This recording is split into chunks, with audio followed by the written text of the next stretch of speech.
Friends, welcome to Well Academy. तो friends, इस video series से हम देखने वाले हैं 100 questions of civil engineering for GATE 2021। यहाँ पर जो हम 100 क्वेश्चन डिस्कस करने वाले हैं ये काफ़ी सिलेक्टेड क्वेश्चन है, ऐसे क्वेश्चन हैं जिनकी हाई प्रोबेबिलिटी है गेट 2021 में आने की। तो मैं आप सभी से यही कहना चाहता हूँ कि यहाँ पर जो हम वीडियो सीरीज बना रहे हैं 100 questions of civil engineering for GATE 2021, तो यहाँ पर जितने भी क्वेश्चन हैं उनको आप अच्छे से कर लीजिए क्योंकि इनकी प्रोबेबिलिटी ज़्यादा है। जैसा कि हम वीडियो में आगे बढ़ते जाएंगे, वीडियो सीरीज और भी आती जाएंगी, तो आपको आइडिया आता जाएगा कि यहाँ पर हमने जो क्वेश्चन सेलेक्ट किए हैं उनका लेवल कैसा है, क्योंकि सारे के सारे क्वेश्चन कंसेप्चुअल होने वाले हैं और आपको कुछ ना कुछ नया सिखा कर जाएंगे। तो यहाँ पर हम स्टार्ट करते हैं क्वेश्चन नंबर 1 से। ठीक है, सबसे पहले तो मैं आपको ये बता दूं कि ये वीडियो को देखना कैसे है। ये वीडियो में मान लो कि ये वीडियो आपको 3 पार्ट में देखना होगा। यहाँ पर जितने भी क्वेश्चन आएंगे, पहले तो ऐसे क्वेश्चन होंगे, टाइप 1 क्वेश्चन ऐसे होंगे कि जो आपने कॉन्सेप्ट कर लिए हैं और जो क्वेश्चन का कॉन्सेप्ट आपको आसान लगता है, तो ऐसे क्वेश्चन सिर्फ और सिर्फ यहाँ पर आपका रिवाइज हो जाएगा, इसको नोट डाउन करने की नीड नहीं है। सेकेंड टाइप के जो क्वेश्चन है ये ऐसे क्वेश्चन है कि जिनका कंसेप्ट तो आपने पढ़ लिया है, लेकिन यहाँ पर जो हम उस कंसेप्ट से रिलेटेड क्वेश्चन डिस्कस कर रहे हैं वो काफ़ी अच्छे लेवल का है। तो काफ़ी अच्छे लेवल का है और आपने कॉन्सेप्ट ऑलरेडी पढ़ लिया है, तो आप ये सेकंड वाले को वैल्यू एडिशन में डाल सकते हैं। ठीक है, यानी जहाँ पर आपने वो कॉन्सेप्ट पढ़ा है वहाँ पर कहीं पर नोट डाउन कर लीजिए ऐसे सेकंड टाइप वाले क्वेश्चन को जिनका कॉन्सेप्ट आपने ऑलरेडी पढ़ लिया है। और थर्ड ऐसे क्वेश्चन आएंगे कि जो आपने अभी तक कॉन्सेप्ट जिसका पढ़ा ही नहीं है, ऐसे भी क्वेश्चन आएंगे। तो ऐसे क्वेश्चन नंबर आप अलग से रख लीजिए कि भाई ये क्वेश्चन नंबर मान लो कि 5 इस टॉपिक से रिलेटेड है जो मेरा अभी पढ़ना बाकी है, तो जब मैं वो टॉपिक पढ़ूंगा तो यहाँ पर जो क्वेश्चन डिस्कस हुआ है उसको भी कर लूँगा ताकि मेरा वो कॉन्सेप्ट आसान हो जाए। तो इस तरीके से आपको स्टेप बाय स्टेप प्रोसीजर में वीडियो देखना है। कौन से क्वेश्चन नंबर 1 जो आपको आते हैं ऐसे क्वेश्चन, उनको सिर्फ यहाँ पर रिवीजन करके छोड़ देना है, नोट डाउन करने की नीड नहीं है। सेकंड टाइप के ऐसे क्वेश्चन हो गए जो आपने कॉन्सेप्ट तो पढ़ लिया है लेकिन फिर भी यहाँ पर जो क्वेश्चन डिस्कस हुआ है उसका कॉन्सेप्ट काफ़ी अच्छा है, तो आप उसको नोट डाउन कर लीजिए, यानी कि वैल्यू एडिशन कर लीजिए। और थर्ड वाले ऐसे क्वेश्चन आएंगे जिनका कॉन्सेप्ट अभी तक आपने नहीं पढ़ा है, तो उनको अलग से मार्क करके रख दीजिए, कहीं पर लिख कर रख दीजिए कि ये कॉन्सेप्ट मेरा पढ़ना बाकी है, तो जब मैं वो कॉन्सेप्ट पढ़ूंगा तो यहाँ से क्वेश्चन मैं कर लूँगा। ठीक है, तो इस तरीके से आपको वीडियो देखना है। मैंने आपको समझा दिया कि यहाँ पर जो 100 क्वेश्चन हम करने वाले हैं उसको देखना कैसे है। तो अब हम स्टार्ट करेंगे क्वेश्चन नंबर 1 से। जैसा कि क्वेश्चन नंबर 1 आपको दिख ही रहा होगा, जियो टेक्निकल से स्टार्ट करते हैं क्योंकि ऑलमोस्ट जियो टेक्निकल तो सबका खत्म हो ही जाना चाहिए क्योंकि काफ़ी ज़्यादा वेटेज है उसका और अभी काफ़ी कम टाइम बचा है, तो जियो टेक्निकल तो हो ही जाना चाहिए। क्वेश्चन नंबर 1 में क्या कहा गया है, in an unconfined compression test. ठीक है, अनकन्फाइंड कंप्रेशन टेस्ट है। A sample of clay 8.5 centimetre long and 4.25 centimetre in diameter fails under a load of 120 newton at strain का जो दिया है वो परसेंटेज में दिया है 12% स्ट्रेन।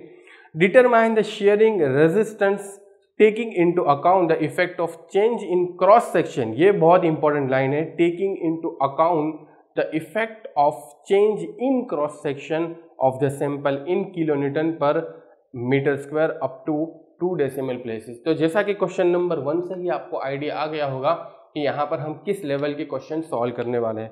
काफ़ी अच्छा क्वेश्चन है, गेट में अभी तक नहीं पूछा गया है, तो यहाँ पर ध्यान दीजिए क्योंकि इसकी भी प्रोबेबिलिटी ज़्यादा है, यानी कि ये कॉन्सेप्ट से क्वेश्चन पूछे जाने की प्रोबेबिलिटी है।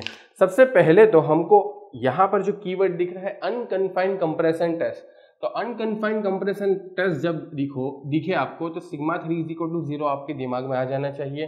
तो इक्वेशन बनेगा सिग्मा 1 = 2c tan² अल्फा। ठीक है, ये तो सभी को पता होगा, 2c tan अल्फा। ठीक है, तो यहाँ पर अल्फा की वैल्यू हम क्या लेंगे, 1 ले लेंगे अल्फा की वैल्यू, क्योंकि अल्फा की वैल्यू 45 ले लेंगे। अल्फा प्लस 5 डिवाइड बाई 2, तो 5 = 0, तो अल्फा = 45, तो tan अल्फा हो जाएगा 1। ठीक है, ये तो सभी को पता होगा। तो सिग्मा 1 = 2c ठीक है, इतना अभी तक हमें पता चला। अनकन्फाइंड कंप्रेशन टेस्ट जो कीवर्ड लिखा है उससे हमको इतना तो आइडिया आ जाना चाहिए कि sigma 1 is equal to twice C. ठीक है, अब आगे हमें दिया क्या गया है, हमें जो सैंपल है उसका डायामीटर, वो कितना लॉन्ग है, उसमें कितना स्ट्रेन है, सारी चीज़ें दी गई है।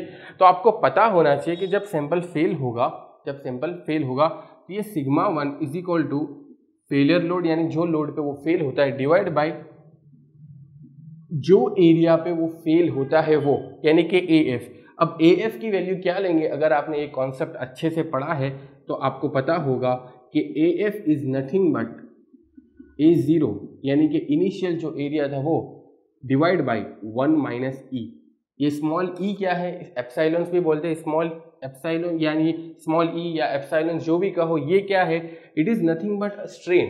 ठीक है, ये है स्ट्रेन। अब स्ट्रेन की वैल्यू हमें यहाँ पर परसेंटेज में दी है 12%, तो हमें यहाँ पर परसेंटेज में नहीं रखना, बल्कि हम किस में रखेंगे, 1 माइनस 0.12।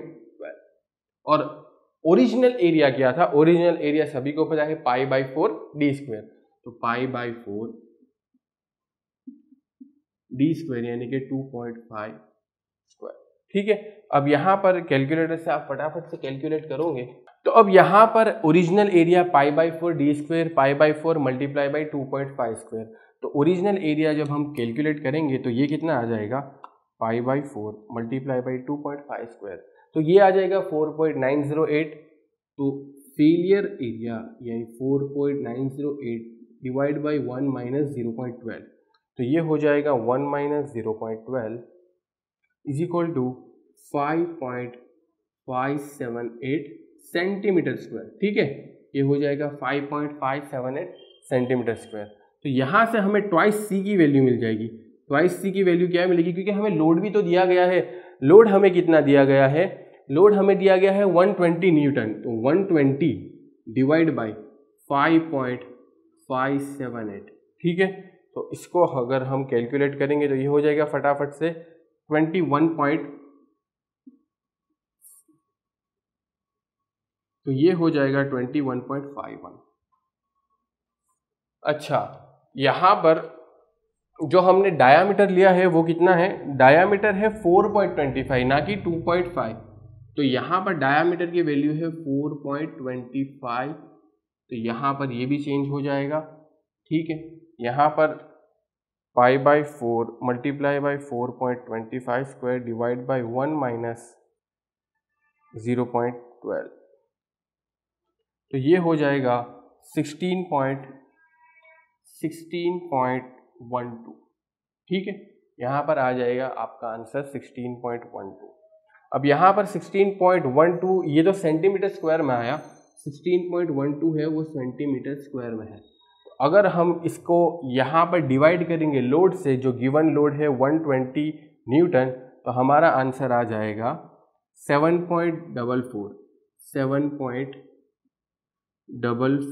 क्या आ जाएगा इसका यूनिट, न्यूटन पर सेंटीमीटर स्क्वायर, न्यूटन पर सेंटीमीटर स्क्वायर। अब ये जो वैल्यू है न्यूटन 7.44 न्यूटन पर सेंटीमीटर स्क्वायर, ये किसकी वैल्यू है, ट्वाइस सी। और हमें ढूंढना क्या है, हमें ढूंढना ये है कि डिटरमाइन द शियरिंग रेजिस्टेंस। अब शियरिंग रेजिस्टेंस यानी कि शियर स्ट्रेंथ। अब शियर स्ट्रेंथ तो हम सभी को पता है उसका क्या होता है, tau is equal to C plus sigma and tan phi. ठीक है, ये सभी को पता है। लेकिन टेन फाई की वैल्यू क्या है, फाई की वैल्यू 0, तो tan phi is equal to 0, तो टाउ इज इक्वल टू क्या बचेगा, सी। तो हमें कहीं ना कहीं वैल्यू किसकी फाइंड करनी है, कि सी की फाइंड करनी है, ना कि ट्वाइस सी की। अभी हमने जो 7.44 न्यूटन पर सेंटीमीटर स्क्वायर फाइंड किया वो तो ट्वाइस सी की है, तो सी की वैल्यू आ जाएगी। क्योंकि यहाँ पर बहुत सारे लोग गलती करते हैं, यहाँ पर ट्वाइस सी ढूंढ कर बैठ जाते हैं और वो क्या समझते हैं, क्यू यू फाइंड करना है। क्यू यू नहीं फाइंड करना है, यहाँ पर हमें शियर स्ट्रेंथ फाइंड करना है, यानी कि टाउ। तो यहाँ पर हमें सी की वैल्यू मिल जाएगी 7.44 डिवाइड बाई 2, 7.44, तो ये हो जाएगी 3.72 न्यूटन पर सेंटीमीटर स्क्वायर। लेकिन यहाँ पर जो यूनिट दिया गया है वो अलग है, यानी आंसर हमें जो यूनिट में लाना है वो है kilo newton per metre square. तो अगर हम इसको kilo newton per metre square में कन्वर्ट करेंगे तो क्या हो जाएगा, 3.72 10⁻⁴ मल्टीप्लाई बाई 10⁻⁻3, तो kilo newton per metre square में आ जाएगा। सेंटीमीटर स्क्वायर है, अगर इसको ऊपर ले जाएंगे तो 10⁴ हो जाएगा, और किलो न्यूटन के लिए हमें 10⁻³ करना पड़ेगा। तो अल्टीमेटली कहने का मतलब ये कि हमारा सही आंसर इस क्वेश्चन के लिए 37.2 kilo newton per metre square आ जाएगा। ठीक है, तो जैसा कि आपने पहले ही क्वेश्चन में देख लिया होगा, क्वेश्चन काफ़ी अच्छा था, क्वेश्चन काफ़ी कंसेप्चुअल था। यहाँ पर डायामीटर मैंने जल्दी में थोड़ा गलत लिख दिया, लेकिन फिर क्वेश्चन को ध्यान से पढ़ने के बाद मुझे पता चला कि मैंने डायामीटर की जो वैल्यू 2.5 समथिंग ले ली थी वो नहीं लेनी है, बल्कि जो दिया गया है वही लेना है, 4.25।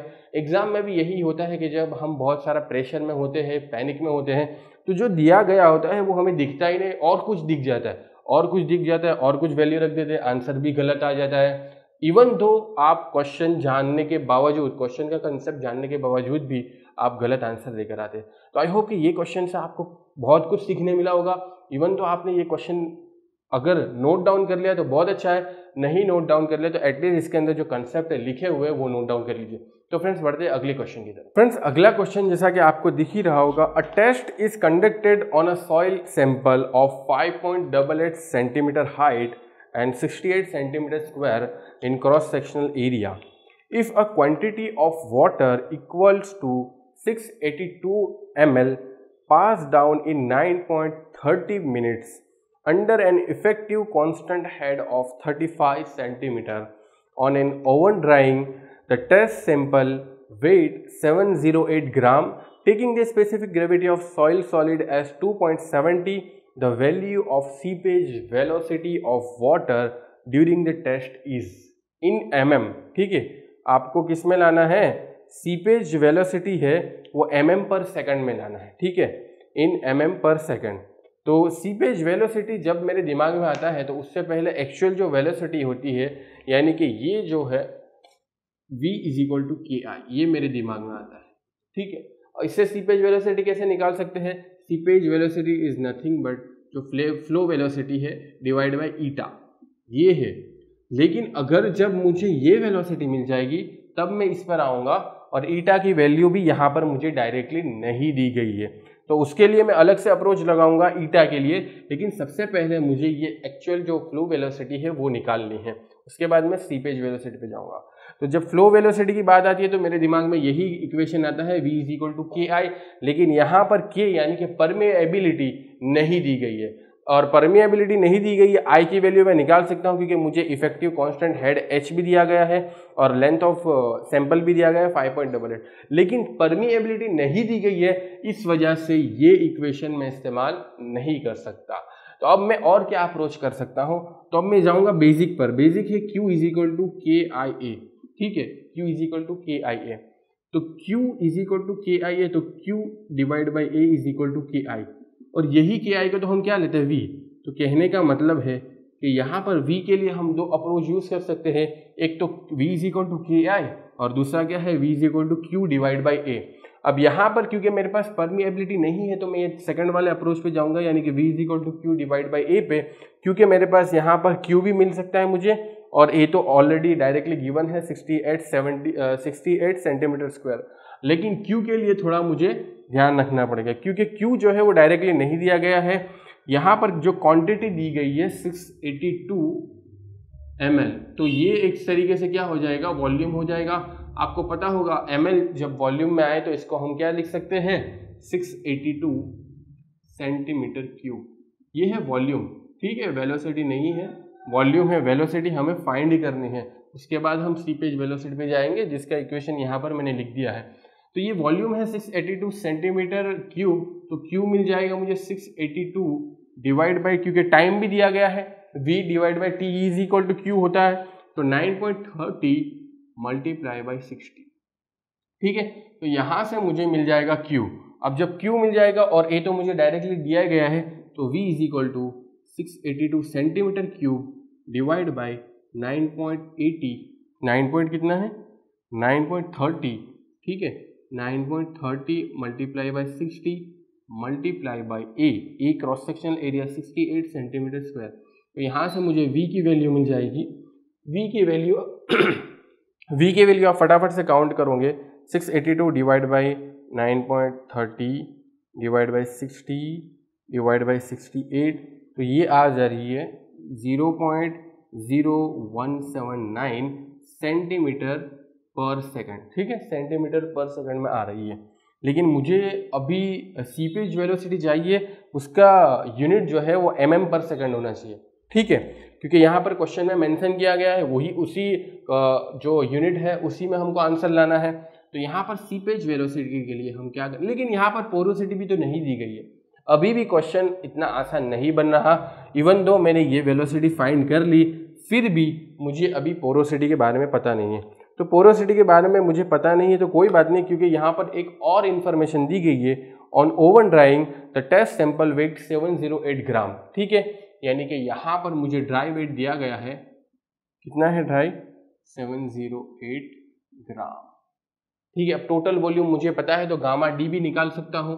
Gamma D is equal to W D divide by total volume, ये भूलना मत, W D divide by total volume. तो टोटल वॉल्यूम के लिए यहाँ मैं क्या करूँगा, 708 ये ग्राम है और नीचे क्या आ जाएगा, इसका हाइट मल्टीप्लाई बाई एरिया, तो एरिया है 68, हाइट है 5.88, तो यहाँ पर गामा डी की वैल्यू आ जाएगी 708 डिवाइड बाई 68 डिवाइड बाई 5.88, तो 1.77 के आसपास आ जाएगी ग्राम पर सेंटीमीटर क्यूब। ठीक है, गामा डी किसमें है, ग्राम पर सेंटीमीटर क्यूब। अब तो काफ़ी आसान क्वेश्चन हो गया, अगर आपको अप्रोच ध्यान में आ गया कि अब मुझे ये वाला इक्वेशन लगाना है। इससे फ़ायदा क्या होगा, इससे फ़ायदा ये होगा कि मुझे यहाँ से पोरोसिटी की वैल्यू तो नहीं मिलेगी, लेकिन यहाँ पर मुझे वॉइड रेशियो की वैल्यू मिल जाएगी और वॉइड रेशियो से पोरोसिटी पर जाना काफ़ी आसान है।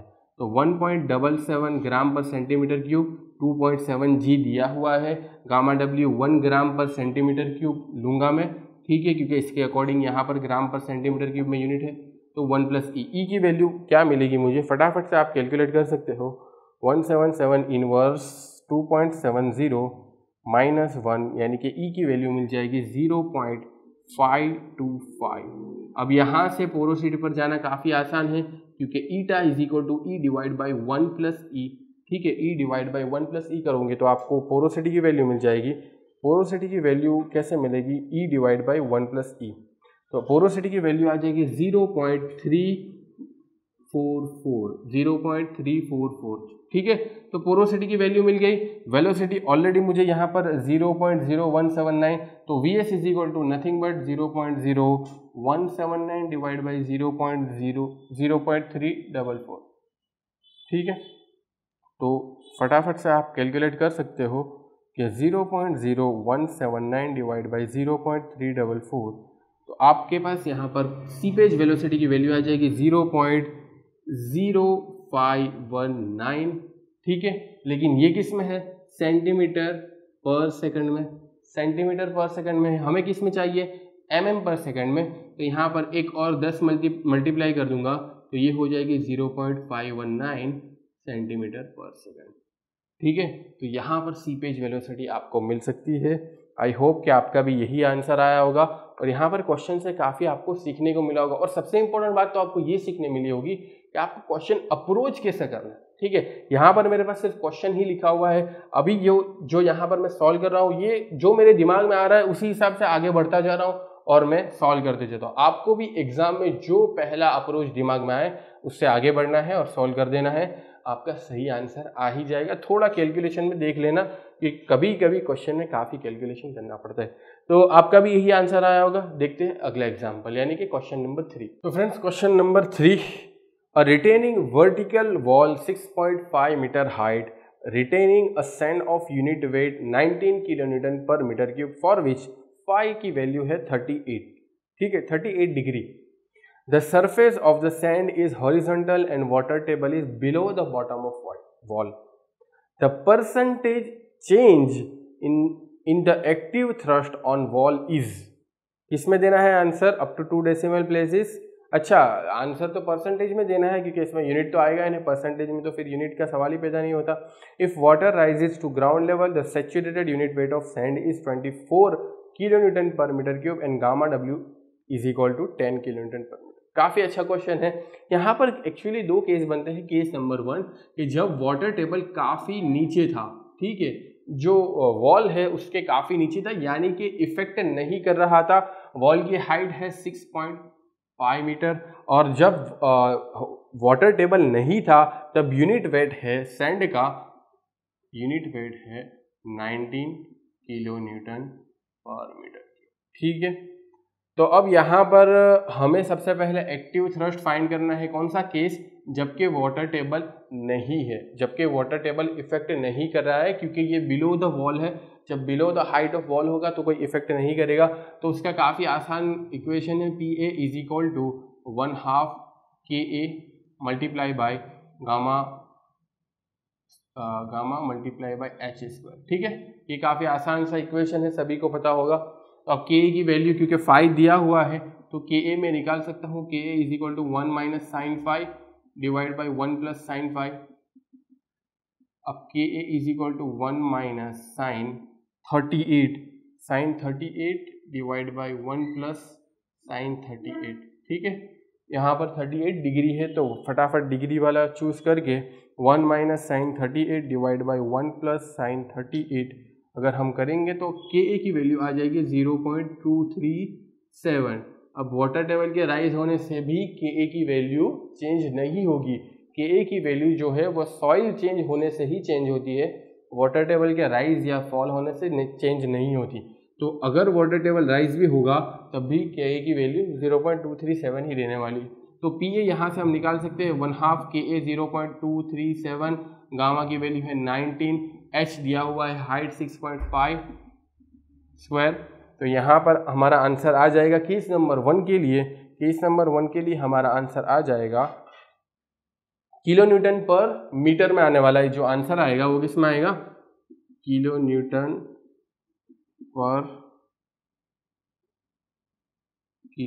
पर मीटर में आ जाएगा। तो ये तो अभी बात हुई केस नंबर 1 की। केस नंबर 2 में क्या हुआ कि वाटर टेबल जो है वो यहाँ पर हो गया। कहाँ पर हो गया? Water table the change in active thrust on wall if water table rises to ground level. Ground level पे आ गया, यानी कि पूरी की पूरी जो वॉल हाइट है उसमें इफेक्ट करेगा। तो अब यहाँ पर जो प्रेशर डायग्राम बनेगा वो कुछ इस तरीके से बनेगा। प्रेशर डायग्राम बनेगा वो कुछ इस तरीके से बनेगा। K A gamma submerge multiply by H जो है वो, और यहाँ पर एक और चीज़ ऐड हो जाएगी गामा डब्ल्यू एच, ठीक है। अगर आपने पढ़ लिया है तो आपको आइडिया आ ही गया होगा कि क्वेश्चन को कैसे अप्रोच करना है। ये प्रेशर डायग्राम भी समझ में आ गया होगा। नहीं पढ़ा है तो पहले कॉन्सेप्ट पढ़ लीजिए, उसके बाद फिर ये क्वेश्चन करिए, तो आपको थोड़ा कॉन्फिडेंस आएगा कि क्वेश्चन में कहा क्या गया है। तो केस नंबर 2 की बात करें, केस नंबर 2 में हमारे पास क्या इक्वेशन बनेगा? पी का P is equal to 1/2 K A gamma submerge, ये भूलना मत, ठीक है। पुराने वाले को भूल जाओ, अब नया वाला आ जाएगा गामा सबमर्ज। और गामा सैचुरेटेड भी मत लिख देना, सबमर्ज मतलब gamma saturated minus gamma W. तो 1/2 K A gamma submerge multiply by H square plus 1/2 gamma W multiply by H square. यहाँ पर फटाफट से आप वैल्यू ही रखनी है और कुछ नहीं करना। 0.237 मल्टीप्लाई बाई गामा सबमर्ज की वैल्यू अब यहाँ पर 24 माइनस 10 हो जाएगी, ठीक है, गामा से, क्योंकि जब वाटर टेबल राइज होता है तो सैचुरेटेड यूनिट वेट दिया गया है 24 kilo newton per metre cube, और गामा डब्ल्यू की वैल्यू कितनी लेनी है? 10। तो gamma saturated minus gamma W ही तो गामा सबमर्ज होता है, तो इस वजह से हमने 24 माइनस 10 लिख दिया। Multiply by 6.5 square plus 1/2 10 multiply by 6.5 square. तो यहाँ पर पी ए की वैल्यू मिल जाएगी हमें यहाँ पर 0.5 मल्टीप्लाई बाई 0.237 मल्टीप्लाई बाई 14, क्योंकि 24 माइनस 10 14 ही होता है, multiply by 6.5 square plus 0.5 multiply by 10 multiply by 6.5 square, ठीक है। तो ये कितना आ गया? 281.34 आ रहा है। 281.34 यूनिट किसका आएगा? Kilo newton per metre. Answer तो अभी तक आया नहीं, क्योंकि आंसर क्या देना है? परसेंटेज चेंज, यानी परसेंटेज ऑब्वियस बात है कि राइज ही हो रहा है। यहाँ पर जो राइज हो रहा है कितने परसेंट राइज हो रहा है विथ रिस्पेक्ट टू ओल्ड, यानी कि केस 1 से, तो वही आंसर देना है। काफ़ी आसान क्वेश्चन है अब तो percentage change is equal to, यानी कि परसेंटेज राइज लिख दूँ मैं, तो भी चलेगा, क्योंकि चेंज यहाँ पर राइज के फॉर्म में हो रहा है, तो परसेंटेज या तो चेंज मतलब राइज या तो फॉल। अब ऑब्वियसली हमें तो यहाँ पर राइज दिख ही रहा है, तो ये क्या होगा, केस नंबर 2 का जो PA है वो है 281.34 माइनस केस नंबर 1 का जो PA है वो है 95.480 डिवाइड बाय ओल्ड। ठीक है, परसेंटेज इंक्रीज किसके रिस्पेक्ट में हुआ, इसके रिस्पेक्ट में हुआ, तो ओल्डर ही आएगा 95.480, ये हो जाएगा मल्टीप्लाई बाय 100। तो आप करोगे तो आपको पता चलेगा कितने परसेंटेज इंक्रीज हुआ। 95.480 माइनस करेंगे डिवाइड बाय 95.480 मल्टीप्लाई बाय 100, तो ये अराउंड 195% के आसपास इंक्रीज हुआ। ठीक है, यहाँ पर 194.66 आंसर आ रहा है, यानी कि 195% इंक्रीज होगा केस नंबर 2 में। ठीक है, यही आंसर देना था, percentage change in active thrust on wall if water table rises to ground. ठीक है, यानी कि जब वाटर टेबल इफेक्ट नहीं कर रहा था उसका हमने PA फाइंड किया, उसके बाद जब वाटर टेबल ग्राउंड पर आ गया यानी कि पूरी हाइट को इफेक्ट किया उसका हमने PA फाइंड किया, उसके बाद उनके बीच जो परसेंटेज चेंज हुआ वो हमने यहाँ पर लिख दिया कि 195% इंक्रीज हो रहा है केस नंबर 2 में with respect to case number 1। I hope कि आपको समझ में आ गया होगा, अच्छा एग्जाम्पल है, आपको नोट डाउन करना चाहिए। देखते हैं अगला एग्जाम्पल यानी कि question number 4। Friends, question number 4 की बात करें तो क्वेश्चन नंबर 4 आपको दिख ही रहा होगा, काफ़ी अच्छा क्वेश्चन है ये भी। A 2.73 metre layer of soil having porosity 0.40 and specific gravity 2.70 is subjected to an upward seepage head of 2.22 meter. The depth of coarse sand would be required above the existing soil to provide a factor of safety 1.98 against piping. ठीक है, अब कहने का मतलब है, और बाकी gamma W 9.81 दिया हुआ है। Assume that coarse sand has the same porosity and specific gravity as the soil and there is negligible head loss. कहने का मतलब है कि यहाँ पर हमें जो कंसेप्ट लगाना है वो रिलेटेड है पाइपिंग से, पाइपिंग से रिलेटेड कंसेप्ट है। तो यहाँ पर FOS factor of safety is equal to gamma submerge multiply by total height, ठीक है, total depth of coarse sand. ठीक है, अब यहाँ पर जो भी सॉइल यूज की है वो, और divide by gamma W multiply by small h। ये हमको पता होना चाहिए, ये FOS का फॉर्मूला हमको पता है, अगर नहीं पता तो नोट डाउन कर लीजिए। अब यहाँ पर FOS दिया गया है 1.98, ठीक है, लेकिन उससे पहले यहाँ पर गामा सबमर्ज हम कैसे निकाल सकते हैं, क्योंकि गामा सबमर्ज की डायरेक्ट वैल्यू दी नहीं गई है, तो हमको पता होगा gamma submerge is nothing but G-1 divide by 1 plus E multiply by gamma W, और ये टोटल डेप्थ ऑफ सॉइल तो हमें यहाँ पर लिखना है, divide by gamma W multiply by seepage head जो यहाँ पर दिया गया है 2.22 मीटर। तो यहाँ से गामा W कैंसिल हो जाएगा, FOS की वैल्यू 1.98 दी गई है। क्वेश्चन काफ़ी आसान है, स्ट्रेट फॉरवर्ड है, सिवाय के एक इसमें थोड़ा ट्विस्ट है, वो आगे हम देखेंगे। 1.98 G की वैल्यू दी गई है काफ़ी 2.70 जो यूजुअल है 1 प्लस E, लेकिन E की वैल्यू नहीं दी गई है, तो E की वैल्यू नहीं दी गई तो कोई बात नहीं, E is equal to eta divide by 1 minus eta. ठीक है, E is equal to eta divide by 1 minus eta. तो यहाँ से भी आप कैलकुलेट कर सकते हैं E की वैल्यू। तो अगर यहाँ पर पोरोसिटी दी गई 0.4, तो ईटा मिल जाएगा 0.4 डिवाइड बाई 1 माइनस 0.4 जो कि आ रहा है निकल कर 0.666। ठीक है, अब इसको यहाँ पर +1 कर देना है, उसके बाद इन्वर्स कर देना है, मल्टीप्लाई बाई 2.70 माइनस 1, तो ये हो जाएगा 1.02 multiply by capital H divide by, ये तो गामा W तो कैंसिल हो गया था, ये है कितना है हमारे पास 2.22। तो ये सारा कैलकुलेशन करोगे आप तो आपको मिलेगा कि इतनी डेप्थ होनी चाहिए ये फैक्टर ऑफ सेफ्टी को सेटिस्फाई करने के लिए, सॉइल की इतनी टोटल डेप्थ होनी चाहिए। ठीक है, टोटल डेप्थ का जो वैल्यू है वो कितना आ रहा है, टोटल डेप्थ का जो वैल्यू है वो आ रहा है 1.98 मल्टीप्लाई 4.309 मीटर।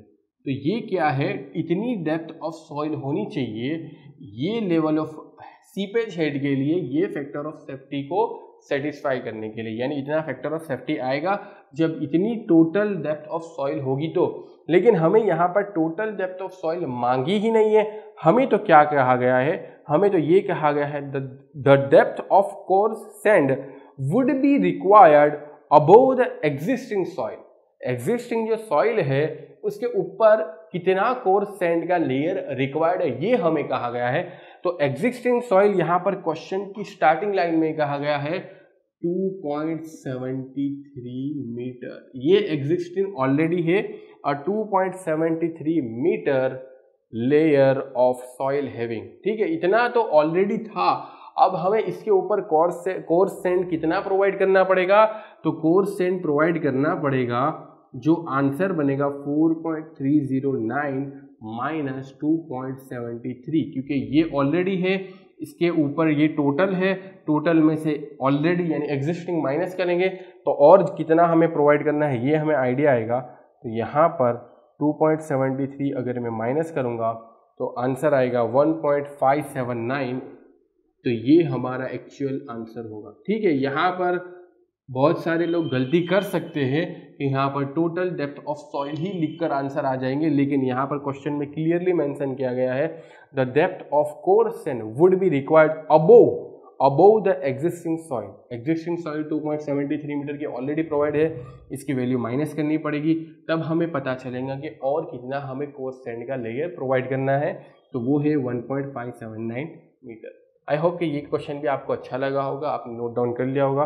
देखते हैं क्वेश्चन नंबर 5। फ्रेंड्स, बात करें क्वेश्चन नंबर 5 की, तो क्वेश्चन नंबर 5 दिया गया है जैसा कि आपको यहाँ पर दिख भी रहा होगा। In north Indian region one concrete dam is inspected which is 138 metre long and 85 metre wide, lies on a permeable soil with a coefficient of permeability 39 multiplied by 10⁻³ mm per second. The head of water is maintained at 43 meter upstream and 0.0 metre at tail end, ठीक है, यानी ऊपर 43 है और नीचे 0 है, यानी कि टोटल हेड जो डिफरेंस है, हेड डिफरेंस वो है 43 मीटर, इतना पता चल गया। The soil is underlain by an impervious stratum. The depth from the base of the dam to impervious stratum is 38 metre. अच्छा, बहुत सारी इंफॉर्मेशन दी गई, बड़ा क्वेश्चन बनाने की ट्राई की गई है। A flow net constructed for this condition is consisting 11 flow lines। 11 flow line से फ्लो चैनल्स नहीं है, यहाँ पर ये बात ध्यान रखना, 11 flow lines and 21 equipotential lines. The seepage loss under the dam consisting 2 dimensional flow is, ठीक है, किसमें देना है answer, multiply by 10⁻³ round of the nearest integer. ये क्वेश्चन काफ़ी अच्छा बनाया गया, एग्जैक्टली गेट पैटर्न के हिसाब से ही लग रहा है कि आपको नियरेस्ट इंटीजर में राउंड ऑफ करना है और मल्टीप्लिकेशन में 10⁻³ है तो हमें 10⁻³ हटा के आंसर देना है और उसके बाद जो इंटीजर बचेगा उसके आसपास का इंटीजर लिख देंगे।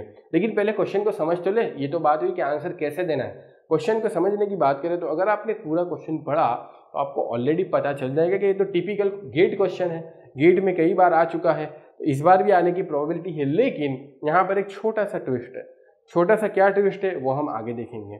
तो पहले तो सीपेज लॉस, इस जो क्वेश्चन दिया गया उसके अकॉर्डिंग हमें पता चल जाना चाहिए कि कौन सा फॉर्मूला लगेगा, KH multiply by NF divide by ND। तो पहला ट्विस्ट तो मुझे ये समझ में आ रहा है कि यहाँ पर NF जो है वो नंबर ऑफ फ्लो चैनल्स है, ND जो है वो नंबर ऑफ इक्विपोटेंशियल लाइंस नहीं बल्कि इक्विपोटेंशियल जो चैनल होती है वो है। अब जहाँ पर लाइन दिया गया हो यानी कि NF दिया गया हो, NF is equal to number of flow lines -1, ठीक है, और सिमिलरली ND के लिए भी वही लगेगा कि number of equipotential channel find करनी है तो नंबर ऑफ इक्विपोटेंशियल लाइन -1। तो यहाँ पर जो हमें दिए गए हैं वो नंबर ऑफ फ्लो लाइंस दिया गया है। नंबर ऑफ फ्लो लाइंस कितना है, नंबर ऑफ फ्लो लाइंस है 11 -1 इज इक्वल टू 0। तो NF की वैल्यू वो 11 मत लिख देना, NF की वैल्यू आ जाएगी 10, ठीक है, NF की वैल्यू जो आ जाएगी वो है 10, क्योंकि -1 करना है क्योंकि नंबर ऑफ फ्लो लाइंस दी गई है, आपको directly number of flow channels नहीं दिया गया। सिमिलरली ND की वैल्यू भी हो जाएगी 21 -1 इज इक्वल टू 20। ठीक है, 21 -1 = 20। तो यहाँ पर पहली बात तो आपको ये ध्यान रखनी है कि number of flow channels = number of flow lines -1। ये -1 मत भूलना। कितने लोग यहाँ पर डायरेक्टली 11 / 21 करके भी बैठ गए होंगे, लेकिन आपको यहाँ पर ये ध्यान रखना है कि NF = 10 आएगा और ND = 20 आएगा। तो यहाँ पर जो वैल्यू आएगी NF और ND की वो 10 / 20 आएगी। अब यहाँ पर परमेबिलिटी मुझे डायरेक्टली दी गई है और H की वैल्यू क्या होगी 43 - 0, ठीक है, 43 मीटर। तो डायरेक्टली क्वेश्चन को लगा ही देना है। और यहाँ पर जो ये वैल्यू मिलेगी ना, ये वैल्यू मुझे किस में मिल सकती है, इस पे डिपेंडेंट है, सेकंड में है या किस में है। तो अगर मैं इसको उसमें ट्राई करूँ, मीटर में भी ट्राई करूँ, तो ये मीटर क्यूब पर मीटर पर सेकंड में मिलेगी। लेकिन मुझे क्या पूछा गया है, मुझे पूछा गया है मीटर क्यूब पर डे। तो मुझे यहाँ पर एक लेंथ भी मल्टीप्लाई करनी पड़ेगी, जो डैम की लेंथ होगी वो भी यहाँ पर मल्टीप्लिकेशन में आएगी, तब जाके मुझे मीटर क्यूब पर सेकंड में आंसर मिलेगा, ठीक है। क्योंकि इससे पहले अगर KH × NF / ND लिखते हैं तो हमारा जो आंसर आ रहा है वो मीटर स्क्वायर पर सेकंड में आ रहा है, इसलिए हमें यहाँ पर डेप्थ यानी लेंथ ऑफ जो डैम है वो भी मल्टीप्लाई करनी पड़ेगी, ताकि हमारा एक्चुअल आंसर मीटर क्यूब पर सेकंड में आ जाए। और यहाँ पर लेंथ ऑफ डैम भी हमें 138 ऑलरेडी बोला ही गया है। तो क्यू की वैल्यू, अब सारे पैरामीटर को यहाँ पर हमने जस्टिफाई कर दिया है, इसके यूनिट को भी हमने जस्टिफाई कर दिया है। तो हम डायरेक्टली अप्रोच कर सकते हैं क्वेश्चन की तरफ। Q = K की वैल्यू है 39 × 10⁻³ mm पर सेकंड है, लेकिन mm के लिए भी मैं 10⁻³ लगाऊंगा क्योंकि mm तो ऑब्वियस बात है कि mm से यानी कि मिलीमीटर से मीटर में जाना है, तो 10⁻³ मल्टीप्लाई होगा। H की वैल्यू है यहाँ पर 43 अभी निकाली, और NF / ND यानी कि 10 / 20। इतना ख़त्म नहीं हुआ, L यानी कि लेंथ ऑफ डैम भी मल्टीप्लाई करनी है, जो कि 138 मीटर लॉन्ग है, तो मल्टीप्लाई बाय 138। और यहाँ पर जो आंसर आएगा वो किस में आएगा, मीटर क्यूब पर सेकंड, जो कि मेरा आंसर नहीं है क्योंकि क्वेश्चन हमें किस में मांग रहा है, मीटर क्यूब पर डे में। लेकिन पहले मीटर क्यूब पर सेकंड तो फटाफट से कंसिडर कर ले, फिर 24 × 3600 मल्टीप्लाई कर देंगे तो हो जाएगा 39 × 10⁻⁻6 multiply by 43 multiply by 10 / 20 multiply by 138, ठीक है। तो 0.1157 जैसा कुछ आंसर आ रहा है। इसमें अगर मैं 24 मल्टीप्लाई बाई 3600 करूँ तो मेरा आंसर यहाँ पर आ रहा है 9 और एक 9, उसके बाद है 7.6 मीटर क्यूब पर डे, ठीक है, ये आंसर आ रहा है। लेकिन ये अगर आप आंसर पुट करते हो, क्योंकि ये न्यूमेरिकल आंसर टाइप क्वेश्चन है, अगर ये आंसर अगर आप रखते हो तो गलत हो जाएगा, इवन तो आपका यूनिट भी सही है मीटर क्यूब पर डे, लेकिन क्वेश्चन की लास्ट लाइन को ध्यान से पढ़ो तो आपको 10⁻³ ऑलरेडी मल्टीप्लाई किया है। अब 10⁻³ ऑलरेडी मल्टीप्लाई किया है तो यहाँ पर आपको 10⁻³ डिवाइड करना पड़ेगा। तो अब यहाँ पर 10⁻³ डिवाइड करोगे तो Q की वैल्यू आ जाएंगी 9.997, ठीक है, इंटू 10⁻³ अब 10⁻³ ऑलरेडी ये लोग ने मल्टीप्लाई करके रख दिया है, तो अब हमें यहाँ पर मल्टीप्लाई करने की कोई नीड नहीं है। अब हमारा आंसर आ गया 9.997, ठीक है, 10⁻³ मल्टीप्लाई हो गया है। अब यहाँ पर क्या लिखा है, round off to the nearest integer. अब 9.99 इसके नियरेस्ट भाई क्या होगा, इसके नियरेस्ट होगा 10, ठीक है, 9.99 मतलब 10। तो यहाँ पर जो आपको वैल्यू रखनी है वो, इवन तो आपका ये सही आंसर आ गया 99 क्या है 9997 आपका आंसर आ गया, 9997 आपका आंसर आ गया मीटर क्यूब पर डे में। लेकिन आपके पास आंसर किस फॉर्म में मांगा है, तो आपको 10⁻³ ऑलरेडी वो लोग ने क्वेश्चन में मल्टीप्लाई कर दिया है आंसर की जो लाइन है उसके बाद, तो आपको यहाँ से 10⁻³ निकाल देना है। 10⁻³ निकालोगे तो 9.99 हो जाएगा, और नियरेस्ट इंटीजर मांगा है, इवन तो आप 9.99 पुट करोगे तो भी आपका आंसर रॉन्ग हो जाएगा। आपको नियरेस्ट इंटीजर मांगा है तो आपको 10 रखना जरूरी है, ठीक है। तो आपको यहाँ पर इस वाले क्वेश्चन में 10 रखोगे तभी आपका करेक्ट आंसर माना जाएगा। आई होप कि ये क्वेश्चन से आपको समझ में आया होगा कि इवन तो सही आंसर आ जाने के बाद रिक्वायर्ड आंसर है उसमें कैसे कन्वर्ट करना है, ठीक है। तो देखते हैं अगला क्वेश्चन। Question number 6। फ्रेंड्स बात करें क्वेश्चन नंबर 6 की, तो क्वेश्चन नंबर 6 में कहा गया है a test is conducted on a unique soil specimen and the values of liquid limit, plastic limit and shrinkage limit of a soil were reported as 70%, 40% and 30%. If a soil sample of this unique soil at liquid limit has volume of 50 cc and its volume measured as shrinkage limit was 33.4 cc, the specific gravity of the soil. यहाँ भी काफ़ी deep learning required है, अच्छे से question भी पता होना चाहिए क्या लिखा हुआ है, अच्छे से फॉर्मूला भी पता होना चाहिए और उसको अप्लाई कैसे करना है ये भी पता होना चाहिए। सबसे पहले ये सारे वैल्यू दी गई है ना, इसको हम यहाँ पर कुछ इस तरीके से रिप्रेजेंट कर सकते हैं, ठीक है। ये हो जाएगी श्रिंकेज लिमिट, ये हो जाएगी आपकी प्लास्टिक लिमिट और यहाँ पर ये हो जाएगी आपकी लिक्विड लिमिट। तो श्रिंकेज लिमिट की वैल्यू दी गई है 30%। श्रिंकेज लिमिट हमेशा सबसे कम होती है, उसके ऊपर थोड़ी सी ज़्यादा होती है, वो प्लास्टिक लिमिट होती है जो है 40% और उसके बाद WL जो है वो है हमारे पास 70%, ठीक है। इतना पता चल गया। अब यहाँ पर हम स्पेसिफिक ग्रेविटी यानी कि G फाइंड आउट करना है, इतना भूलना नहीं है, G फाइंड आउट करना है, ठीक है।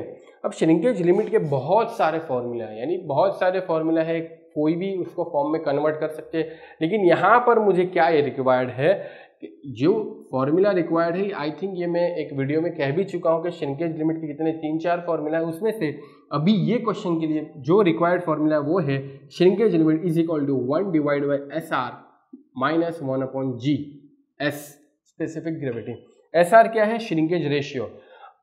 ये क्या है? Shrinkage limit. श्रिंकेज लिमिट मुझे ऑलरेडी दी गई है, श्रिंकेज रेशियो मेरे पास नहीं है, और GS यानी कि स्पेसिफिक ग्रेविटी मुझे फाइंड आउट करना है।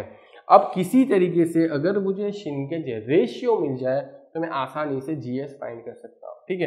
तो shrinkage ratio is nothing but VL minus VD divide by VD multiply divide by, और इसके नीचे आएगा WL माइनस WS। ये आपको पता ही होगा, नहीं पता जिसने अच्छे से स्टडी नहीं की है उनको नहीं पता होगा, जिसने अच्छे से स्टडी की है उनको पता होगा कि ये फॉर्मूला में एग्जिस्ट करता है श्रिंकेज रेशियो के लिए। तो यहाँ पर हम वैल्यू ही रखनी है, सारी वैल्यू ही रखनी है। वॉल्यूम दिया गया है, सबका वॉल्यूम दिया गया है, लिक्विड लिमिट पे वॉल्यूम कितना है 50, ठीक है 50 माइनस श्रिंकेज पे वॉल्यूम है 33.4 divide by 33.4 divide by WL minus WS। WL यहाँ पर पॉइंट में रखना है, ये गलती मत करना, ठीक है। यहाँ पर जो वैल्यू है वो पॉइंट में रखनी है। अगर आप परसेंटेज में रखते हो तो फिर आपको 100 मल्टीप्लाई करना पड़ेगा। तो यहाँ पर बेटर ये है कि हम पॉइंट में ही वैल्यू रख दें। WL की वैल्यू है 0.70, 0.7 माइनस 0.3। तो श्रिंकेज रेशियो की वैल्यू आपकी आ जाएगी यहाँ पर, फटाफट से कैलकुलेट कर लेते हैं, 50 minus 33.4 divide by 33.4 divide by 0.7 minus 0.3, तो 1.2425 ये है आपकी श्रिंकेज रेशियो की वैल्यू लिमिटलेस, ठीक है, क्योंकि यहाँ से सेंटीमीटर निकल जाएगा और लिक्विड लिमिट का तो कोई यूनिट होता ही नहीं है, तो ये हो जाएगा यूनिटलेस। अब जब श्रिंकेज वैल्यू मिल गई, श्रिंकेज रेशियो की वैल्यू मुझे मिल गई, अब तो क्वेश्चन काफ़ी आसान है। 0.3 is equal to 1 divide by 1.2425 minus 1/G। तो G की वैल्यू यहाँ से निकल कर आ जाएगी, G की वैल्यू निकल कर आ जाएगी, कितनी आ जाएगी 1.98। G की वैल्यू आ जाएगी 1.98। लेकिन क्या हम 1.98 क्वेश्चन के अंदर जो न्यूमेरिकल आंसर टाइप क्वेश्चन है उसमें रख देंगे? लेकिन यहाँ पर जो लास्ट लाइन लिखी है round off to the nearest integer, आप पॉइंट में आंसर नहीं रख सकते। अब नियरेस्ट इंटीजर 1.98 के आसपास कौन सा है भाई? नियरेस्ट इंटीजर सबको पता होगा 2। तो यहाँ पर हमें जो वैल्यू पुट करनी है वो होगी 2, ठीक है, ना कि 1.98। इवन तो हमारा आंसर 1.98 आ रहा है, लेकिन क्योंकि क्वेश्चन में कहा गया है कि आपको जो आंसर देना है वो नियरेस्ट इंटीजर में देना है, 1.98 का नियरेस्ट इंटीजर 2 ही होगा, तो हमें यहाँ पर जो न्यूमेरिकल आंसर टाइप क्वेश्चन होगा उसमें वैल्यू रखनी है 2। आई होप कि आपको क्वेश्चन नंबर 6 भी काफ़ी अच्छा लगा होगा, समझ में आ गया होगा। देखते हैं क्वेश्चन नंबर 7। फ्रेंड्स बात करें क्वेश्चन नंबर 7 की। क्वेश्चन नंबर 7 में जैसा कि आपको यहाँ पर दिख ही रहा होगा, a column is supported on a rectangular footing 3 × 4, यानी कि उसका डायमेंशन दिया गया है and depth of foundation is 2.3 meter. The water table is at a depth of 5 meter below the base of footing. Consider a sandy soil below ground level with the following properties. C is equal to 0, obvious बात है, ठीक है, और gamma is equal to 20, क्योंकि Sandy soil है तो C is equal to 0, even दो कभी क्लेई और सैंडी सॉइल C5 सॉइल होगी तो C की वैल्यू भी गिवन रहेगी, क्योंकि यहाँ पर तो क्लियरली मेंशन किया गया है कि C की वैल्यू 0 है, तो इस जो बेयरिंग कैपेसिटी का फॉर्मूला है उसमें C इज इक्वल टू 0 ही लेना है. गामा is equal to 20, NQ is equal to 29 and gamma is equal to 17. The ultimate bearing capacity of the soil based on टेरेसा की bearing capacity equation is kilo newton per metre square में answer चाहिए up to 2 decimal places. ठीक है, तो question जैसा कि दिख रहा है काफ़ी स्ट्रेट फॉरवर्ड दिख रहा है अभी तो, क्योंकि यहाँ पर रेक्टेंगुलर फुटिंग आपको बेयरिंग कैपेसिटी का जो फॉर्मूला है वही याद होना चाहिए.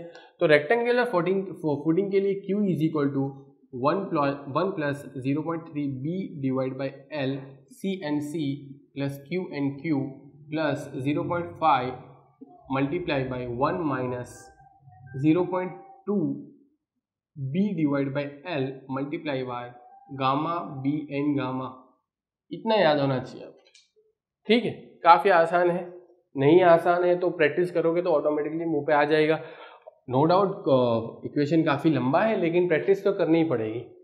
तो यहाँ पर C की वैल्यू 0 है तो ये वाली टर्म पूरी 0 हो गई, तो QU की वैल्यू है QNQ plus 0.5 1 minus 0.2 B divide by L gamma B N gamma. अब तो स्ट्रेट फॉरवर्ड क्वेश्चन है, लेकिन कितने लोगों को पता नहीं चलता कि ये 3 मल्टीप्लाई बाई 4 लिखा है तो इसमें B किसको मानो और L किसको मानो. तो अगर आपने क्वेश्चंस अच्छे से, क्वेश्चन तो ठीक है, क्वेश्चन में तो कोई मेंशन नहीं किया गया कौन B है कौन L है, लेकिन अगर आपने किताब अच्छे से पढ़ी है, कॉन्सेप्ट अच्छे से पढ़ा है, तो उसमें यहाँ पर हमेशा लिखा होता है कि B is less than L. ठीक है, B is less than L. तो यहाँ पर L की जो वैल्यू है वो 4 मीटर है और B की वैल्यू है 3 मीटर. ठीक है, बहुत सारे लोगों को ये पता नहीं होता कि B is less than L लेना होता है जब रेक्टेंगुलर टाइप फुटिंग होता है, तो उस हिसाब से जो लंबा डायमेंशन होगा उसको हम लेंथ कहेंगे, जो छोटा डायमेंशन होगा उसको हम B कहेंगे. अब यहाँ पर Q है gamma multiply bye depth of footing. Depth of footing यहाँ पर कितना है 2.3, तो गामा मल्टीप्लाई बाय गामा की वैल्यू है 20 multiply by depth of footing 2.3 plus 0.5 1 minus 0.2 B कितना है भाई 3 मीटर. ठीक है, बहुत सारे लोग 4 डिवाइड बाई 3 भी कर सकते हैं, जिनको ये कंसेप्ट नहीं पता तो वो गलत करके आएंगे. अब यहाँ पर जिनको पता है उनको सही ही करना है. 0.2 divide by 4 gamma 2 20 multiply by B और N गामा की वैल्यू है. अच्छा, यहाँ पर मैंने NQ मल्टीप्लाई नहीं किया, आप ऐसी गलती मत करना. 20 multiply by 2.3 multiply by NQ 29, N gamma वहाँ पर मल्टीप्लाई करना है 17. ठीक है, ये तो QNQ हुआ ना. Q की वैल्यू है गामा DF. गामा DF अगर आपने पढ़ा है तो आपको पता ही होगा, नहीं पढ़ा तो पहले पढ़ लीजिए, बाद में क्वेश्चन करिए तो आपको अच्छे से समझ में आएगा. 20 multiply by 2.3 multiply by 29 plus 0.5 multiply by 1 minus 0.2 multiply by 3 divide by 4 multiply by 20 multiply by 3 multiply by 17. तो आपका आंसर निकल कर आ जाएगा 1767.5. आंसर किसमें आएगा kilo newton per metre square. ठीक है, kilo newton per metre square में आ जाएगा. तो आई होप कि आपका यही आंसर आ रहा होगा. क्वेश्चन काफ़ी आसान था, स्ट्रेट फॉरवर्ड था, सिर्फ थोड़ा सा ये कंसेप्ट पता होना चाहिए और फॉर्मूला तो ऑब्वियस बात है पता ही होना चाहिए. तो क्वेश्चन नंबर 7 काफ़ी आसान था. क्वेश्चन नंबर 8 देखते हैं. फ्रेंड्स, बात करें क्वेश्चन नंबर 8 की, तो क्वेश्चन नंबर 8 भी काफ़ी इंपॉर्टेंट है, कंसेप्चुअल पॉइंट ऑफ व्यू से इस तरीके से क्वेश्चन पूछा जा सकता है गेट 2021 में. तो ये आप क्वेश्चन नोटिस करके रखिए, नोट डाउन करके रखिए. तो चलिए क्वेश्चन स्टार्ट करते हैं. आपको जैसे कि यहाँ पर दिख ही रहा होगा, in a triaxial test a soil sample was consolidated under a cell pressure of 688 kilonewton per meter square. Thereafter, with drainage not allowed, the cell pressure was raised to 788 kilonewton per meter square, resulting in the increased pore water pressure leading to 544 kilonewton per meter square from 450 kilonewton per meter square. अब भाई इतना सारा मैंने पढ़ा, उससे पहले मैं आपको कॉन्सेप्ट समझा दूं कि यहाँ पर पोर वाटर प्रेशर की कुछ बात हो रही है, और पोर वाटर प्रेशर के रिलेटेड अगर पैरामीटर्स की बात करूँ तो इक्वेशन निकल आएगा delta U is equal to B delta sigma 3 plus A delta sigma D. अभी तक तो मैंने आधा ही क्वेश्चन पढ़ा है, ठीक है, लेकिन क्योंकि मुझे पता है कि इसमें कौन सा कॉन्सेप्ट लगने वाला है, तो यहाँ पर मैंने पोर वाटर प्रेशर के लिए ये इक्वेशन लिख कर रख दिया कि आपने अगर ये इक्वेशन के रिलेटेड कुछ पढ़ा ही नहीं है तो पहले पढ़कर आओ, फिर ये एग्जाम्पल करो तो बहुत अच्छा लगेगा, ठीक है। अब आगे मैं क्वेश्चन पढ़ता हूँ, मैंने आधा क्वेश्चन पढ़ लिया था, अब आगे पढ़ता हूँ। The axial load when was then increase to give a deviator stress to give a deviated stress of 588 kilonewton per meter square, while shell pressure remain at 788 kilonewton per meter square and a pore pressure reading of 678 kilonewton per meter square। कहने का मतलब ये है कि यहाँ पर हमने जो इक्वेशन लगाया है उसी के रिलेटेड हमें आगे अप्रोच करना है। The ratio of pore pressure coefficient B/A will be, क्या होगा वो आपको बताना है, यानी B डिवाइड बाई ए निकालना है, ठीक है। क्या निकालना है? B डिवाइड बाई ए। अब यहाँ पर एक बात आप समझ लो कि ये डेल्टा U है, इसको हम दो पार्ट में कन्वर्ट कर सकते हैं। एक तो होगा delta U1 is equal to B delta sigma 3, और एक तो होगा delta U2 is equal to B multiply by A delta sigma D, ठीक है। क्यों ऐसा किया? इसका मतलब ये है कि क्योंकि ये सिग्मा 3 के चेंज होने की वजह से पोर प्रेशर में जो चेंज आता है उसको हम डेल्टा U1 कहेंगे, और डेविएटर स्ट्रेस यानी कि सिग्मा डी के चेंज होने की वजह से पोर प्रेशर में जो चेंज आता है उसे हम डेल्टा U2 कहेंगे, ठीक है। डेल्टा U2 क्या कहा मैंने? सिग्मा 3 की वजह से जो पोर प्रेशर में चेंज होता है उसको डेल्टा U1, सिग्मा डी की वजह से, सिग्मा डी के चेंज होने की वजह से जो पोर प्रेशर में चेंज आता है वो डेल्टा U2। अब क्वेश्चन अगर आप ध्यान से पढ़ोगे तो पहली जो कंडीशन है वो ये है कि सिग्मा 3 चेंज हो रहा है। सिग्मा 3 कहाँ से कहाँ चेंज हो रहा है? तो ऑब्वियस बात है कि यहाँ पर लिखा हुआ है 688 से लेकर 788 पर इंक्रीज हो रहा है सिग्मा 3। तो पहले मैं इसको यूटिलाइज करूँगा डेल्टा, और इसमें क्या हो रहा है?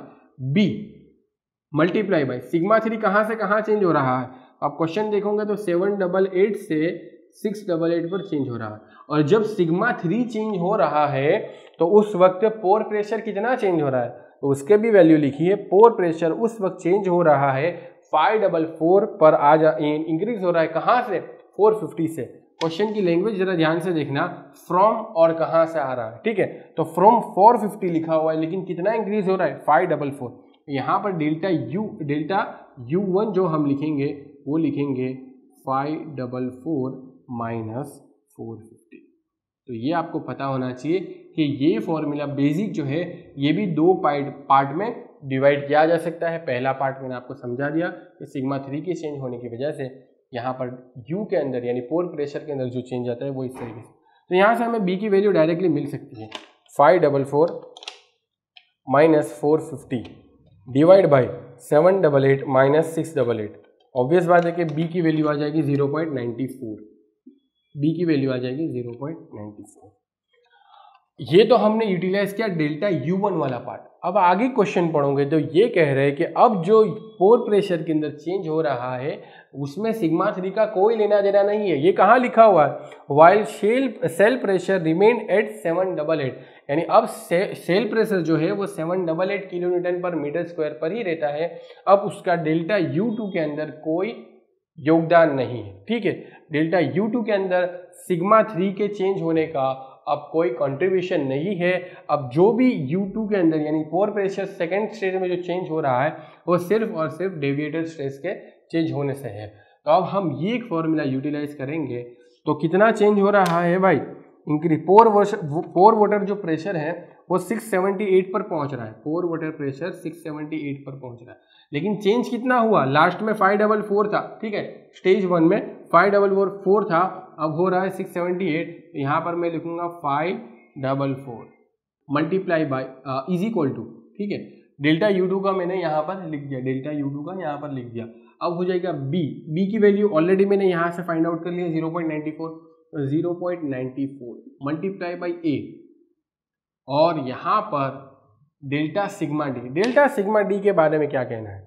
डेल्टा सिग्मा डी को अगर मैं क्वेश्चन में फाइंड आउट करने की ट्राई करूँ तो यहाँ पर क्वेश्चन में डायरेक्टली ही इंक्रीज दिया गया है। The axial load was then increase to give a deviator stress of 588 kilo newton per metre square.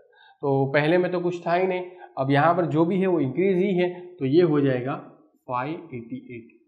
अब यहाँ पर देखो तो यहाँ पर पूरे इक्वेशन में मेरे पास ए ही फाइंड आउट करना है, तो ए फाइंड आउट करना काफ़ी आसान होगा। 678 minus 544 divide by 0.94 divide by 588, ठीक है।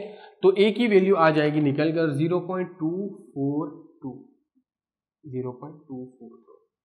अब कहने का मतलब ये है कि यहाँ पर क्वेश्चन तो काफ़ी आसान था, इसमें वैल्यू रखनी थी। सिर्फ और सिर्फ इतना आपको पता होना चाहिए था कि ये जो बेसिक फॉर्मूला है ये दो पार्ट में डिवाइड हो सकता है। पहला पार्ट फर्स्ट स्टेज के लिए और दूसरा पार्ट सेकंड स्टेज के लिए। उसके बाद ए और बी को हमने फाइंड आउट कर लिया काफ़ी आसानी से।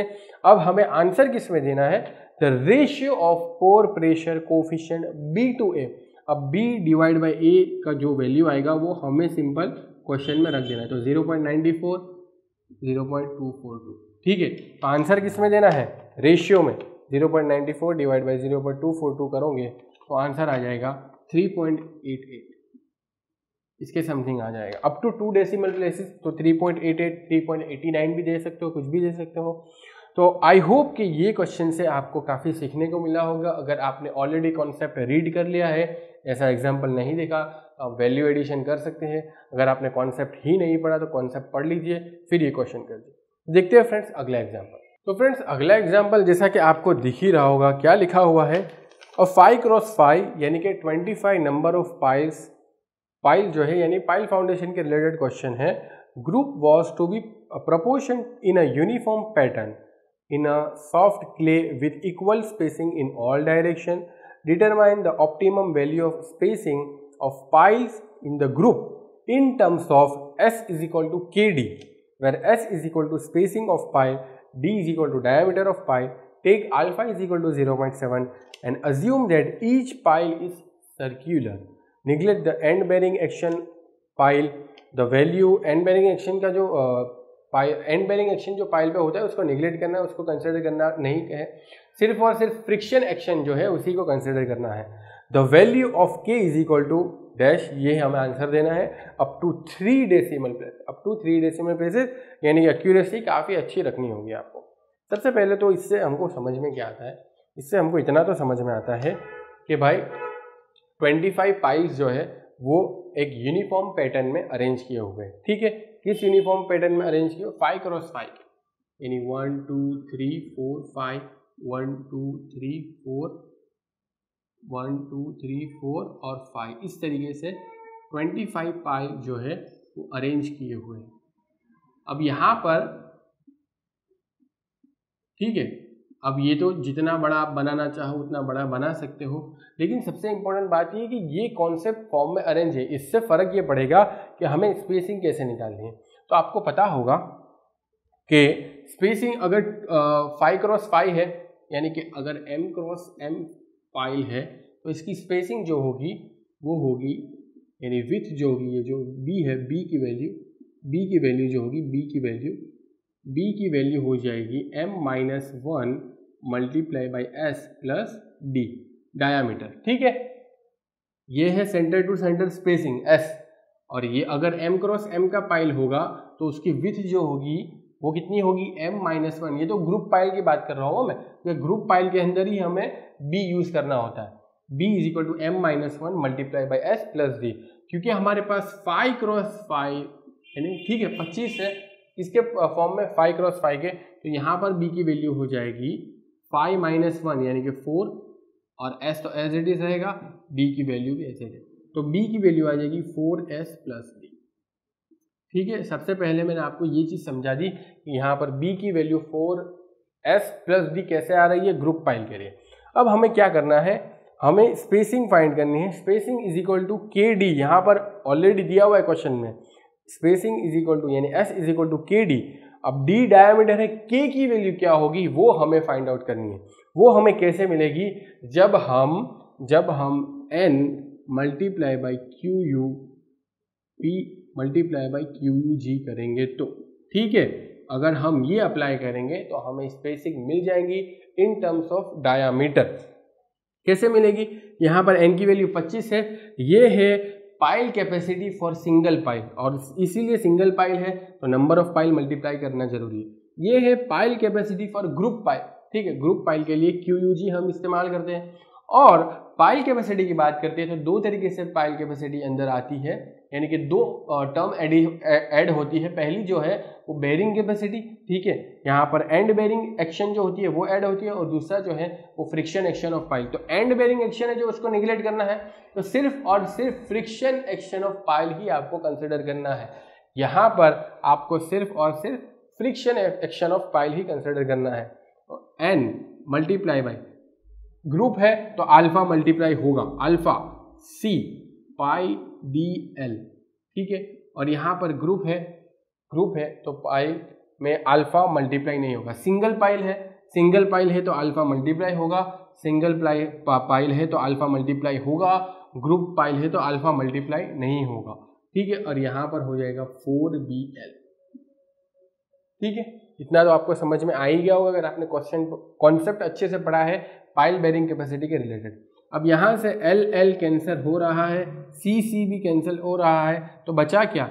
n multiply by alpha pi D is equal to 4B, ठीक है, इतना बचा।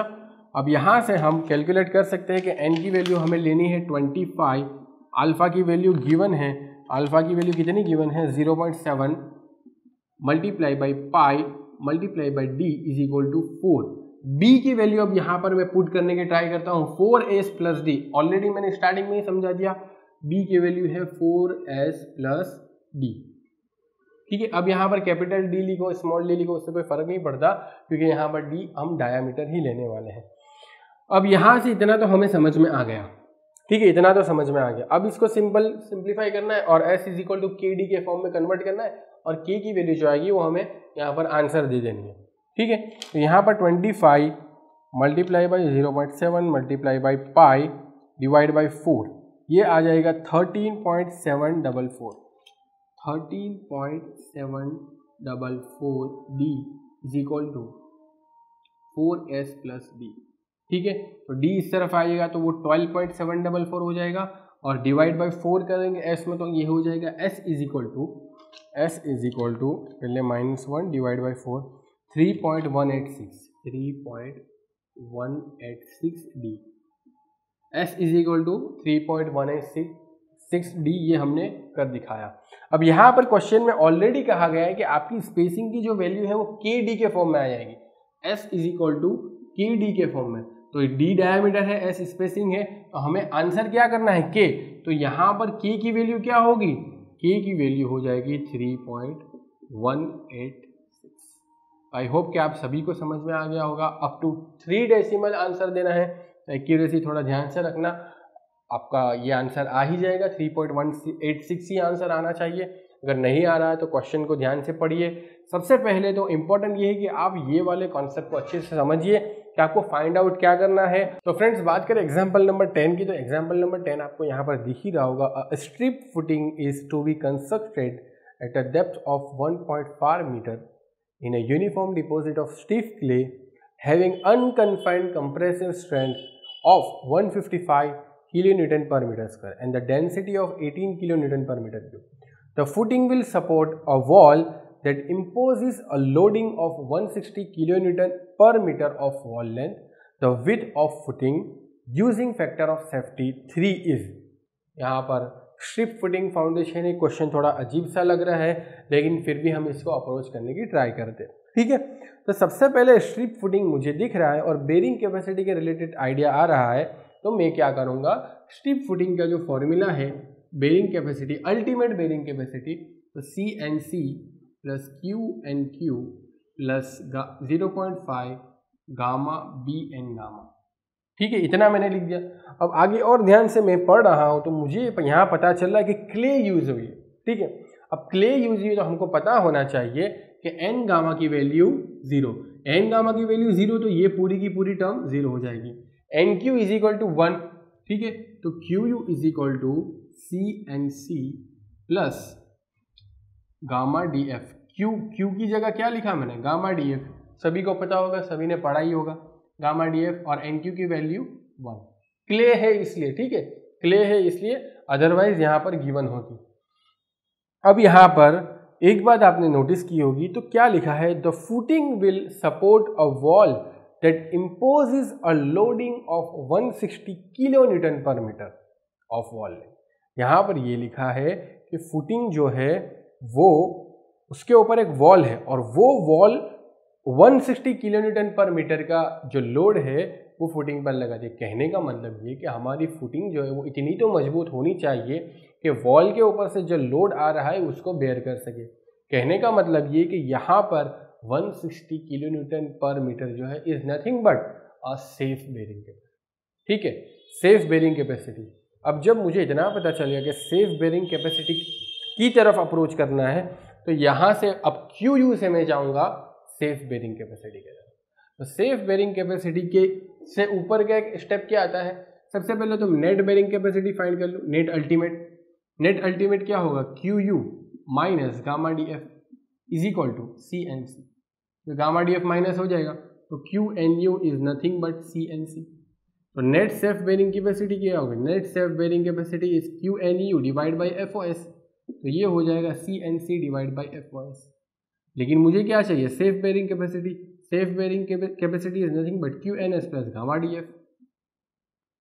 ठीक है, तो QNS की वैल्यू है CNC divide by FOS plus gamma D F. ठीक है, अब यहां से क्या मैं सारी वैल्यूज निकाल सकता हूं, फैक्टर ऑफ सेफ्टी 3 दिया हुआ है मुझे, CNC C की वैल्यू मैं निकाल सकता हूं। कैसे, क्योंकि अनकन्फाइंड कंप्रेसिव स्ट्रेंथ मुझे दी है QU is equal to 155 kilo newton per metre cube. तो यहाँ से मुझे ये QU अलग है और ये QU अलग है। ठीक है, ये अल्टीमेट बेयरिंग कैपेसिटी का है और ये अनकन्फाइंड कंप्रेसिव स्ट्रेंथ का है। तो twice C is equal to 155, तो C is equal to 155 divide by 2। तो C की वैल्यू कितनी आ जाएगी, 155 divide by 2 77.5 kilo newton per metre square. तो C की वैल्यू तो 77.5 kilo newton per metre square find कर ली। कहने का मतलब है कि यहाँ से मैं पूरा QS निकाल सकता हूँ। ठीक है, क्योंकि मेरे पास C भी है, NC वैल्यू निकाल सकता हूँ, क्योंकि तेरजागी लिखा हुआ है ना। क्वेश्चन के अंदर क्या लिखा है, क्वेश्चन के अंदर लिखा हुआ है कि stiff clay having the footing will support. अच्छा, अब यहाँ पर क्योंकि तेरजागी का कुछ भी नहीं लिखा हुआ लेकिन स्ट्रिप फुटिंग है, ऑब्वियस बात है कि हम तेरजागी के अकॉर्डिंग कंसिडर करेंगे डिज़ाइन। तो NC की वैल्यू कितनी आएगी, 5.7। ये तो मतलब जनरल फैक्टर सभी को पता होगा। तो NC की वैल्यू हम 5.7, बेयरिंग कैपेसिटी फैक्टर NC की वैल्यू 5.7 ले सकते हैं। 77.5 multiply by 5.7 divide by factor of safety 3 दिया हुआ है, प्लस गामा डी एफ। तो गामा की वैल्यू कितनी दी हुई है, गामा की वैल्यू है 18। डेप्थ ऑफ फुटिंग कितना है, 1.5। तो यहाँ से हमारे पास सेफ बेयरिंग कैपेसिटी आ जाएगी 77.5 multiply by 5.7 divide by 3 plus 18 multiply by 1.5। तो ये हो जाएगा 174.25 kilo newton per metre square. आपको ये समझ में नहीं आ रहा होगा कि हमने सेफ बेयरिंग कैपेसिटी क्यों फाइंड की, already 160 kilo newton per metre तो दी हुई। तो फ्रेंड्स, अगर आप ध्यान से देखो तो वॉल की तरफ से जो फुटिंग पर आ रहा है सेफ बेयरिंग कैपेसिटी के कंसिडर करते हुए, तो 160 किलो न्यूटन पर मीटर है, 160 kilo newton per metre square नहीं है। और यही वजह है कि यहाँ से हमें मौका मिलेगा B को फाइंड आउट करने का। ठीक है, ऊपर से जो आ रहा है उसको हम 160 किलो न्यूटन पर मीटर। अब बताओ कि ये और ये इक्वल होगा, नहीं होगा, क्योंकि ये है kilo newton per metre square में और ये तो है किलो न्यूटन पर मीटर में। ठीक है, अब मुझे फाइंड आउट करना है B, तो मुझे इसको kilo newton per metre square में बनाऊंगा अगर इसको मुझे इससे कंपेयर करना है। तो यहाँ पर जो 160 किलो न्यूटन पर मीटर था, अगर इसको मैं B से डिवाइड कर दूँ, ठीक है, width of strip footing B से डिवाइड कर दूँ, तो ये हो जाएगा kilo newton per metre square. जो 160 किलो न्यूटन पर मीटर था, अब B से डिवाइड करने के बाद हो गया 160 kilo newton per metre square. अब मैं इन दोनों को कंपेयर कर सकता हूँ, ये दोनों सेफ बेरिंग कैपेसिटी एक ही है, क्योंकि यही सेफ बेरिंग कैपेसिटी होगी तो ऊपर से जो लोड आ रहा है वॉल की तरफ से फुटिंग पर वो रेजिस्ट कर सकेगा। तो अब यहाँ पर ये दोनों को मैं कंपेयर कर सकता हूँ। तो फ्रेंड्स अब ये दोनों सेफ बेरिंग कैपेसिटी को मैं कंपेयर कर सकता हूँ। 160 divide by B is equal to 174.25। ठीक है, अब ये दोनों को कंपेयर करने के बाद मुझे b की वैल्यू क्या मिलेगी?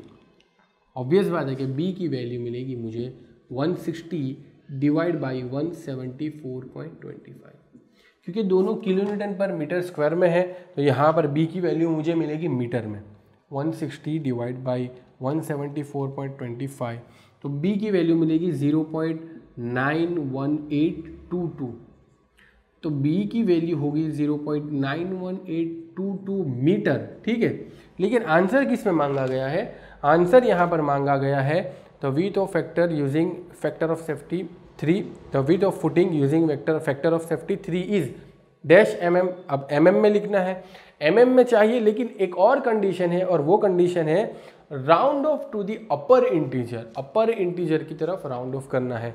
तो जब मैंने इसको मीटर में है, अब सबसे पहले मैं इसको mm में कंसिडर करूंगा, तो mm में कन्वर्ट करने के लिए मुझे 1000 मल्टीप्लाई करना पड़ेगा। तो 1000 मल्टीप्लाई करने के बाद b की वैल्यू आएगी 918.22 mm। ठीक है, 918.22 mm। लेकिन यहाँ पर मुझे कहा गया है round off to the upper integer. एक तो होता है लोअर इंटीजर, ये डेसिमल में आंसर है भाई, तो अब या तो लोअर इंटीजर की तरफ जाओ या तो अपर इंटीजर की तरफ जाओ। कभी कभी क्वेश्चन में लिखा होता है लोअर इंटीजर की तरफ करना है तो लोअर इंटीजर आंसर देना, कभी क्वेश्चन में लिखा हो अपर इंटीजर, जैसा कि यहाँ पर लिखा हुआ है तो अपर इंटीजर की तरफ। 981.22 इवन तो ये 50 से यानी 0.50 से छोटा है, फिर भी अपर इंटीजर कहा गया है, तो यहाँ पर b की वैल्यू होगी 919 mm। ठीक है, अपर इंटीजर की तरफ हमें राउंड ऑफ करना है। क्यों अपर इंटीजर की तरफ करना है? क्योंकि अगर विड्थ ज़्यादा होगी तो ऑब्वियस बात है कि स्ट्रेंथ भी ज़्यादा होगी, इस वजह से अपर इंटीजर में करना है। तो यहाँ पर b is equal to 919 mm यही सही आंसर होगा। आई होप कि ये एग्जाम्पल से भी आपको बहुत कुछ सीखने को मिला होगा, समझ में आया होगा। अगर आपने ऑलरेडी ये कॉन्सेप्ट पढ़ लिया है और अगर आपको ये क्वेश्चन अच्छा लगता है तो वैल्यू एडिशन कर लीजिए अपने बुक में। देखते हैं फ्रेंड्स अगली वीडियोज़ में 10 के बाद, अभी 10 क्वेश्चन हमने कंसिडर कर लिया, हमें 100 तक जाना है, तो अगली वीडियोज़ में 11 से स्टार्ट करेंगे। Thank you.